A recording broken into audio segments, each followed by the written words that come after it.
Well, it's nice to speak with you today, George. And today we're looking forward to hearing your views on the topic of the merit of third-party logistics services versus brokerage services.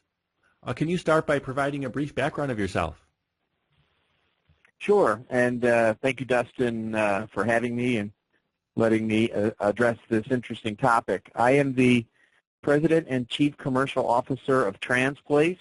Transplace is a company based in Frisco, Texas, in the Dallas-Fort Worth Metroplex. Transplace provides third-party logistics, brokerage, intermodal, and import, export, and logistics and transportation services to and from North America. My background, I've been at Transplace in sales and operations roles for about 10 years, and I have previous management experience here in the U.S. at J.B. Hunt, North American Commercial Transport, and on the technology side, I've worked with Sabre, Logistics.com, Clicklogistics and NTE, all within the transportation marketplace. Thank you. And can you talk about what is the merit of third-party logistics services versus brokerage services? They both have their place, Dustin, within a shipper's network, a shipper being defined as a manufacturer, a retailer, or a distributor of goods. And the third-party logistics services and brokerage services both have their presence as intermediaries between the manufacturer and the provider of transportation.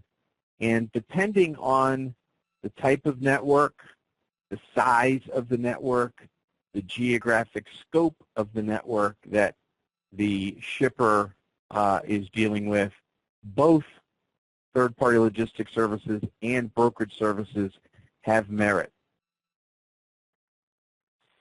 And why is this important? The service providers should be chosen wisely. I'll give you a couple of examples to describe why both third-party logistics services and brokerage services can be utilized to suit the needs of those shippers.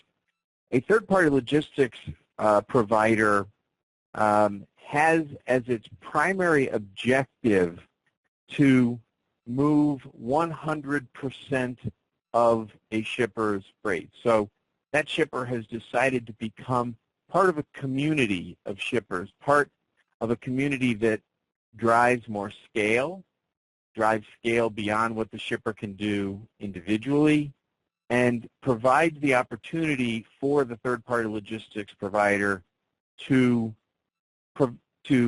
accomplish collaborative transportation, to do things with the shipments from one of the shippers that may complement another shipper. So that third-party logistics provider is thinking strategically, is providing strategic services in moving 100% of the freight. And the people that are servicing the shipper in that third-party logistics relationship need to be trained.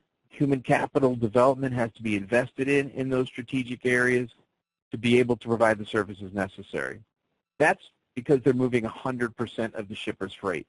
The brokerage services are different. The brokerage services are going to be handling a portion of a shipper's freight, and they may be doing so under contracted rates, or they may be providing service to that shipper within the spot market. Most shippers should consider utilizing one or two brokers within their network, whether they're using a third-party logistics provider or not. Some shippers may decide to go at it on their own and not become a part of a 3PL's network, a 3PL's community of shippers, and that's fine.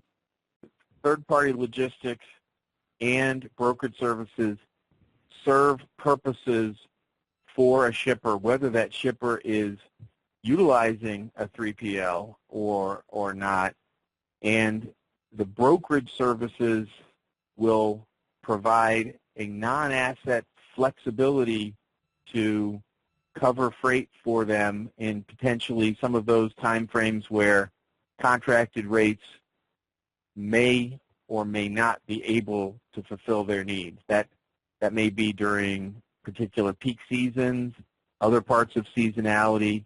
As described, both third-party logistics services and brokerage services can be utilized within one shipper's network at the same time. And my last question is, how should third-party logistics services be utilized, and where have you seen good results? Third-party logistics services are oftentimes utilized in assets.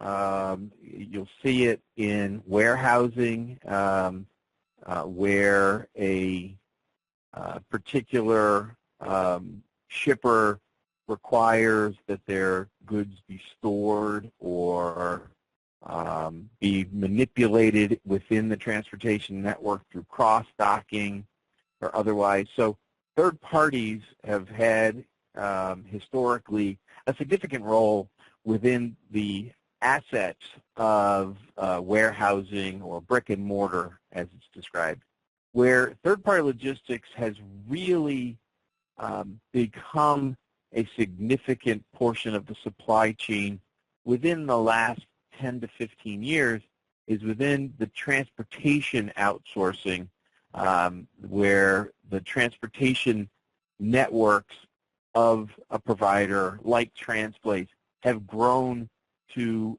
scale where that scale can be leveraged and can be utilized to drive savings that an individual shipper cannot. For example, Transplace has approximately $2 billion worth of freight under management, another billion or so running through our system.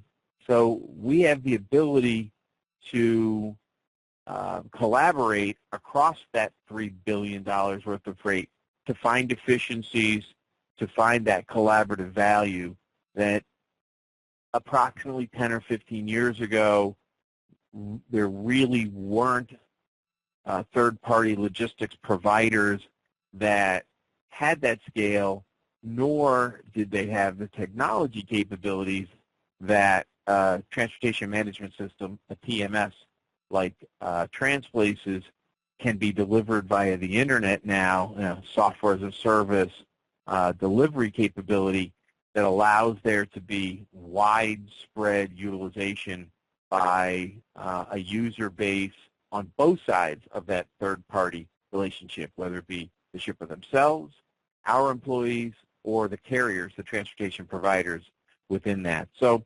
the good results have come, and what we see and have customer advisory boards, our customer advisory board demonstrate, is that there are tangible metrics, data-based results that on an annual basis can drive down costs for a shipper on their transportation network that they would be unable to do on their own. And thank you for sharing today.